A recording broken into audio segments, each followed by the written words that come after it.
A big part of how I enjoy the nostalgia of Atari that I remember when I was a kid is not only collecting and reacquiring things that I knew intimately and spent tons of time with, but also discovering stuff that is from that era, but that I totally missed out on. This is a game released by Avalon Hill, and if you had asked me a year ago, hey John, how many titles did Avalon Hill release for the 2600, I'd have said 0. I'd never heard of any. They put out a lot of computer games and simulation games, but I didn't know anything they put out for the VCS. Now they did put out 5 games, and this at this point is kind of the rarest, you might say. It's definitely rare, and it's probably the most expensive. A complete box like this is kind of going for $100 or so, depending upon who you ask. In fact, the component pieces of this actually go for about $30 a piece, and we're going to look at that, and we're going to explore what Avalon Hill did in cooperation with Sports Illustrated for Wall Ball right after this. This video brought to you in part by Tommy and the Order of Cosmic Champions. This exciting and heartwarming coming-of-age Gen X novel is available now. Check the link for more info. Hey there, welcome back to Gen X Grown Up. John here. Thank you so much for the click. And we're looking in this quick video at Wall Ball. Now, I picked this up with some store credit that I had for about $80, and it goes for, in this condition, complete but not sealed, it goes for around $100 or so. It's not something I picked up to resell, but rather something that I couldn't pass up on when I saw it was available and did add it to my collection. And you'll see here on the back of this pretty intact and nice condition box that Wall Ball is effectively a 3D version of Breakout. You look on the screenshot here and you can see there's some blocks that are at the end of this little hallway, and you have this little paddle kind of off to the side that you can move around to hit a ball that you're trying to use to break out the blocks that are down at the end of this room. And as I alluded to just moments ago, the reason this particular copy of Wall Ball appealed to me is because of its condition and its completeness. So if we open him up here, everything we want to see is here. We have the cartridge in remarkable shape. We'll take a look. I mean, you can just see, look at the light shining off of there. Almost no dings. This has been in the box all of its life. The manual is here. So the manual, and not even dog-eared. I mean, look at this light, usually glaring, is doing me a lot of favors here and showing just how pristine this manual is, and great shape. Even the little, what's it, the warranty card that you can send in, aside from a little yellowing, it's still exactly as it would have been. You can send off for your warranty to register your product to Baltimore, Maryland, where Avalon Hill was, at that time, even when they were alive, they were located. And I do want to take a second to enjoy just how remarkably pristine this cartridge is. Like, you can see not even any scratches or nicks or anything. Just a little lifting where the glue is starting to release here, but it's not even wrinkled or bowed or anything.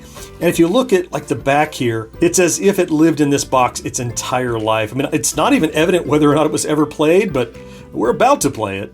Likewise, this manual is, it hasn't even been folded flat. It's like it's just stayed the way it was printed its entire life. It only takes 3 or 4 pages to explain the game, which we're going to try in just a second.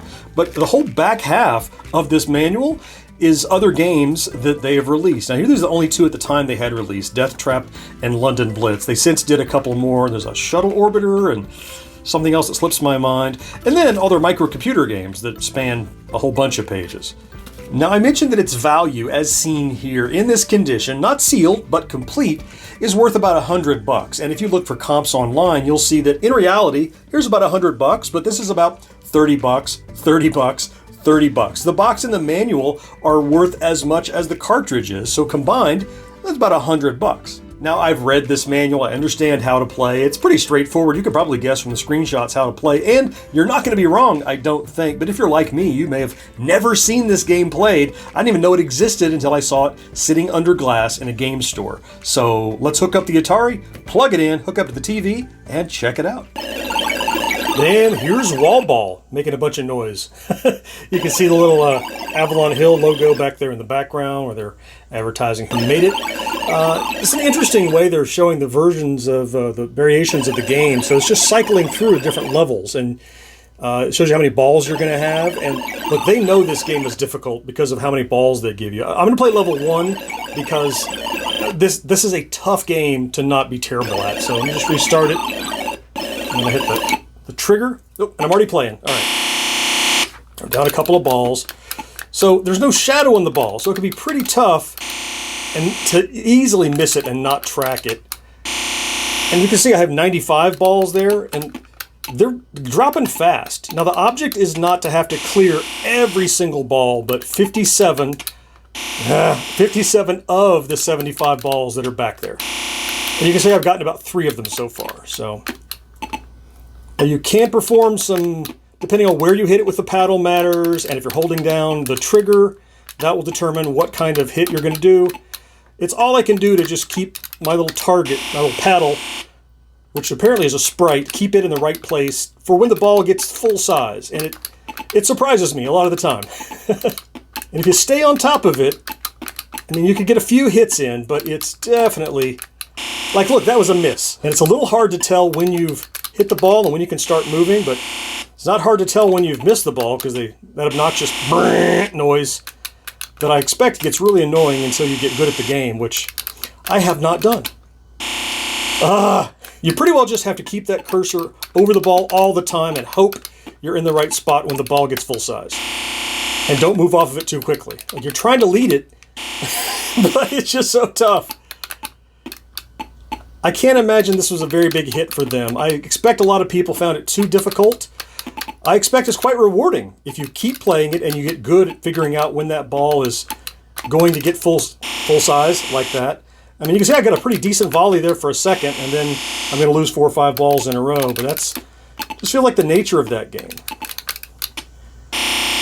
Now, you continue to play through multiple matches and go for high scores, and when you finish a level, the balls reset. Like, I'll get another 99 balls again for the next level. But they do have harder versions that have smaller paddles, if you can imagine that. The faster ball, smaller paddle, all sorts of options are open to you if you run through the different variations of the game. I would love to finish at least one well here in my 77 remaining balls. I don't know if that's going to be possible, but it's notable that this is another game that allows for using the black and white color switch to pause the game. And I did a video about that color black and white switch and how it was often used. I'll put a link to that up in the corner of this video, but this is another one of those that utilizes that function. Like, I was sure I'd hit that ball already. Yeah, a shadow on the ball would have helped a lot. Or, you know what? Like, even like a gauge along here to show you where it was in 3-dimensional space. That would have been pretty cool. And it's not very forgiving. I did it! It froze. So I think, yep, and there's a fresh 99.